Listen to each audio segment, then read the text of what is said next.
Greetings. I'm here at the beautiful site of Leonard Lake today. It's the largest natural lake in our county, Mendocino County. I'm here with my friend Julia, and I am also named Julia, also known as Uma Wolfmother. And today we're going to be just talking a little bit about the meanings of these syllables in Nam Myoho Renge Kyo and a couple related ideas that might shed a little more light on the Lotus Sutra. So Julia, what does Nam mean? Nam is a wonderful syllable. In one syllable we have many meanings. From the Sanskrit it means devotion, generally, or to take refuge in. If you think of when you take refuge, for example, from a storm, you go inside of something else, like a cave or a tent or a building, and you attain refuge, protection, and safety. And that's a really big concept in Buddhism, is the idea of taking refuge in a stronghold. So what are we taking refuge in, and what are we fusing our life with? We say through the syllable we're fusing our life with Myoho Renge Kyo, which is the title of the Lotus Sutra, and what many understand to be the greatest single teaching in the universe for how to achieve peace and happiness in our lives. So Nam has several meanings.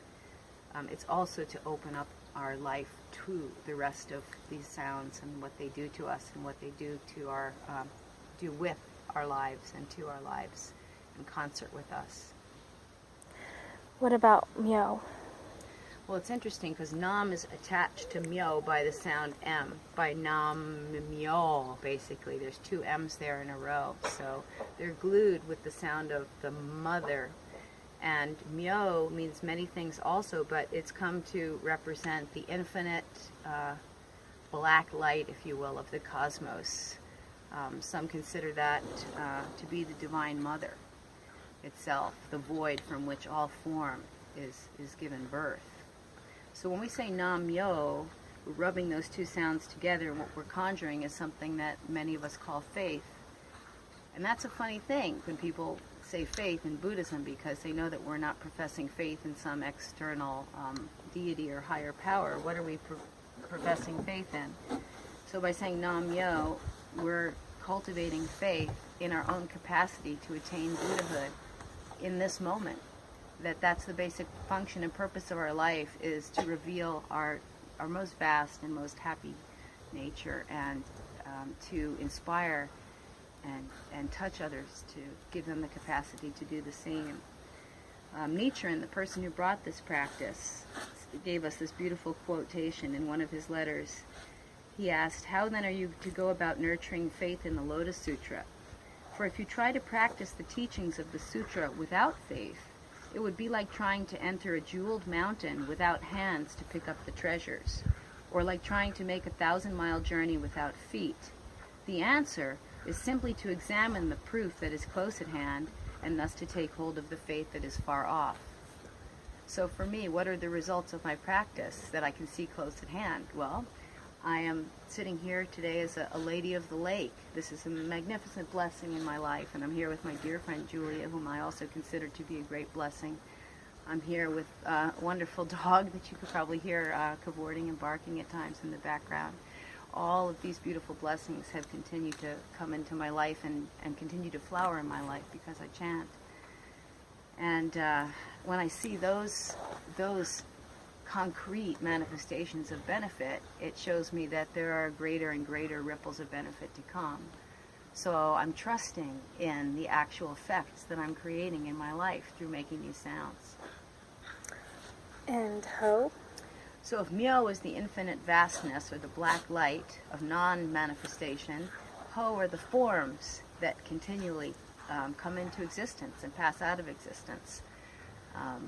I am Myoho. I am an invisible being who's taken form as Julia Landis. This water is Myoho. It's where did it come from? Where did water come from? We don't know. But it's here, and we know that if this water dries up, that it will eventually shower down in another place, and the phenomenon behind that is a mystic one.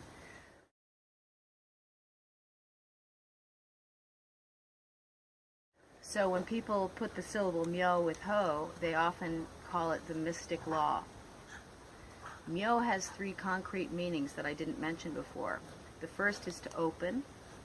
Myo, you can see it physically opens the mouth. The second is to completely revive and rejuvenate. And the third, open, revive, and the third is to completely endow. So if you think about Myoho, we're really talking about the process through which we take birth and take manifestation, and that's our womb. Because we all come from an unmanifest state, and the womb, if you will, perfectly endows us and rejuvenates us. Those of us who practice faith in Buddhism and faith in the mystic law understand that we've taken countless incarnations for eternity, and so every time we pass through the womb, we arrive rejuvenated in life. We're fresh. You see how much energy children have. Pow! They have unlimited energy, and their parents often wish that they did not, as I do right now with my dog child. And so Myo is that rejuvenation, and Ho is that force, that fire incarnation by which we enter form, that burning aliveness that we enter life with. And the idea is that every time we sit down to chant, we're rebirthing ourselves. Each time, morning and evening, twice a day, we're rebirthing ourselves completely. And Renge? Renge literally means lotus. That's its direct translation. It means lotus blossoming and seeding simultaneously, flowering and also seeding. And if you think about it, what blossoms and seeds within us is the womb. It's Renge. It's this wonderful cosmic explosion. It's the orgasmic principle of life. It's the Big Bang. It's that continuation of form that is in the eternal present moment. Expansive, positive, creative.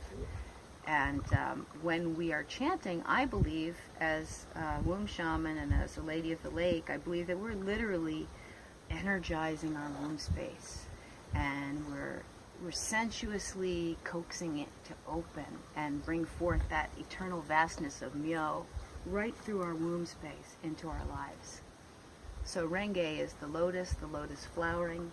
I'm seated here at a beautiful lake that will have actually water lilies in a few months.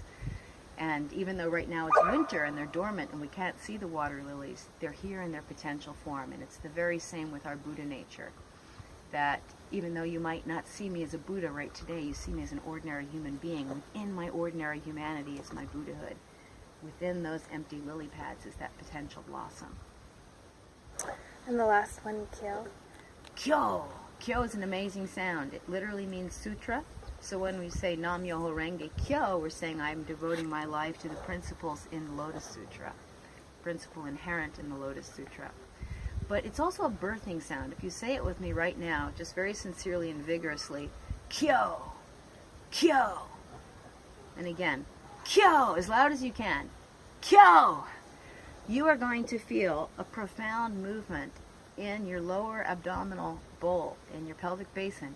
You're going to feel pressure down on your perineum, on the pelvic floor, on your root chakra. It's a birthing sound. When we say Myoho Renge Kyo, we're putting that energy forward into our life. We're giving birth to ourselves again. We're not only giving birth to ourselves, we're giving birth to everything in our reality. Because every time we take birth, we take on a completely new reality. So we have faith every time we chant that things can be completely different than they were yesterday, one moment before, every time. I want to close with one other, a couple of readings actually, since we're sitting here on a gorgeous sunny day.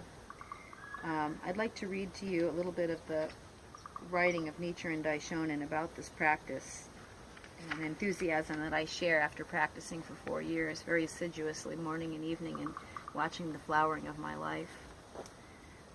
This is Nichiren speaking in I believe around 1273. With the appearance of this teaching, the teaching of Nam Myoho Renge Kyo, all the teachings advocated by the scholars and teachers of Buddhism during the former and middle days of the law will be like stars or an awkward apprentice beside a skilled craftsman. It's just so beautiful. It just clearly, we love to look at the stars at night. They're magnificent. They're mystical. They transfix us. They raise 1,000 questions every time we look. But when the sun rises, they just disappear. It's not like they're a little bit less good than the sun. They just disappear. They're outshined by the sun. And the idea is once we really take hold of our unlimited capacity and that the very purpose of our life is actually happiness, fulfillment, joy, interbeing, pleasurable interbeing, love, and not something else, not suffering, not trying to get through it to get to a better dimension where we're no longer here anymore. Once we get it that the purpose of life is to become happy, and we fully feel that, everything else becomes completely irrelevant. It may have led us here, but it's no longer what we're doing. And the last encouragement I want to leave you with today, if I can find it, is a very beautiful passage. Again, this is a quote from the Daishonin, but spoken by Daisaku Ikeda, who is the world's premier interpreter of the Daishonin's writings at this time. Winter turns to spring. It does not become autumn. This is an unchanging principle of nature. In the same way, the Daishonin says, those who uphold the mystic law, the great teaching for gaining enlightenment, will never fail to become Buddhas or remain in the deluded state of an ordinary unenlightened person. Winter always turns to spring. So what does winter represent? Winter represents our obstacles and our adversities. And that's where faith comes in. And this is the last quote I'm going to leave you with today. And I think it's really important for people who practice the mystic law to understand the way that the faith in it functions in our life. Let us take the example of cherry trees that bloom in the spring. The flower buds first form in summer and then enter a period of dormancy in autumn. These buds must go through the cold of winter before they can begin their full-fledged growth towards blossoming, a period known as breaking dormancy. I love that phrase. The chill of winter is necessary for the bud's development. I'm going to say that again. The chill of winter is necessary for the bud's development. The buds, once awakened from their slumber, begin to swell further with the rising temperatures of spring and eventually flower. Winter can function to awaken the inherent power and the latent potential of this principle. It applies both to life and Buddhist practice. All living beings possess the seed of Buddhahood, otherwise known as their Buddha nature, their unshakable happiness, their inner joy. This seed contains the potential as vast and boundless as the universe itself. It is awakened from dormancy and brought to fruition by faith in the Lotus Sutra, which enables us to surmount the trials of winter. In other words, it is achieved through our struggles against the obstacles that arise in the course of our practice. When we chant the mystic law, we summon up from the depths of our life the very obstacles that will become our mentors in showing us everything we've needed to know about how we've been blocking our radiance. These obstacles are our teachers. And the wiser one becomes through practice, the more readily we understand and bow to them as they arrive and allow them to create in us a new wisdom and a new happiness, a new honesty, a new clarity that we have never previously imagined possible for us. So it is said, even for cherry trees, if the winter chill required for the breaking dormancy is insufficient, the flowering buds will be delayed and the blossoms will not be right. They'll be irregular. So we need the winter in order to create the flowering, the full flowering of our joy and our Buddha nature. I think that's really where I want to leave us today. So I want to bow to you. I want to bow to your Buddha nature, whoever you are, wherever you are, whatever form winter is taking in your life. I want to invite you to welcome it, to welcome the teachings it's ultimately here to bring, and the support from the world outside of ourselves that our Buddha nature magnetizes towards us. Our womb is pulling it, as we say. Nam-myoho renge kyo, Nam-myoho renge kyo, Nam-myoho renge kyo. I wish you today and from this moment forward, Hanamyo, the blessing of the sensuous enjoyment of your soft power and the wonder of a practice that that so gently invites our opening and flower.